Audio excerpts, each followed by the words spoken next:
The Amstrad PC series. Not the most exciting or even memorable computer from the days of early IBM clones. Spec-wise, they were on par with standard XT class machines, with their 8086 CPU, CGA graphics and 360K disk drives. So why make a film about this one? Let me explain. This is the Amstrad PC1640DD, the second of Amstrad's IBM compatibles. Thus, the story cannot be told without going back to its predecessor, the PC1512. Launched in 1986, Alan Sugar, founder of Amstrad, saw an opening in the market. The microcomputer arena was flooded, including Amstrad's own machine, the CPC range. With the IBM amassing a large market share in the States, Sugar realised that the same was bound to happen in Britain and Europe, and set his people to work building an IBM clone with a much cheaper budget in mind.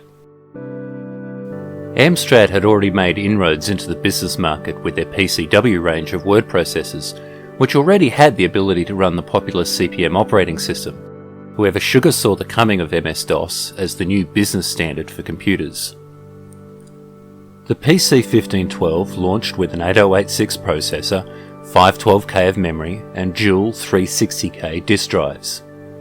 Sporting CGA graphics, it was a fairly capable, although a little uninspiring machine, yet its biggest weapon was price.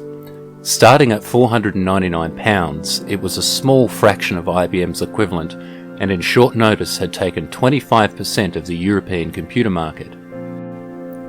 In June 1987, the 1512 was replaced by the PC1640. Although only an incremental upgrade, PC1640 had an 8086 CPU running at 8 MHz, 640K of memory up from the 512's 512K, dual 360K drives with an optional hard drive, and EGA graphics with a choice of monochrome, CGA or EGA monitors. However, in typical Alan Sugar style, the PC range wasn't without its quirks. First and foremost was the decision to place the machine's power supply inside the monitor, a carryover from a similar design used in the CPC computers. The extra ventilation in the screen's case meant that cooling fans were no longer necessary, so other than the noise of the disk drives and the clatter of the keyboard, it was virtually silent. The monitor sat snugly in a recess in the top of the computer, covering the AA batteries used for its early version of a modern BIOS, named specifically the computer's non-volatile RAM. Internally there isn't much to see, with the two disk drives covering most things, yet the machine had 4 ISA slots pointing out the side, and the ability to take an 8087 coprocessor. Access to this was remarkably easy. There was no need to remove the entire top half of the case. Simply slide off the top cover and you had access to the expansion slots, with the motherboard still nicely protected by its RF shield. With the ISA slots pointing sideways, there was no longer any need to reach all the way around to the back of the machine to plug accessories in. Again, an easy slide-away cover revealed the expansions. Keyboard and mouse were plugged into the side also, this time around the left-hand side with cables neatly tucked away. The keyboard is a noisy one for sure, quite clattery with very long key travel. The mouse too was an odd beast, with a very distinct shape, and although looking like a 9-pin serial port, it was actually proprietary. However, standard DOS-compatible drivers were used, so functionality and applications wasn't hindered. Of the 3 monitors available, this is the PC-CD, the CGA-capable monitor. However, it is able to handle most EGA tasks with the exception of the higher res capabilities of the EGA standard. This particular 1640 has had a few modifications. First and foremost is the addition of an XT IDE card and a compact flash adapter. Although the XT IDE is not listed as compatible with the Amstrad, Ben from Ben Ven was able to manually create the required file table and get it working.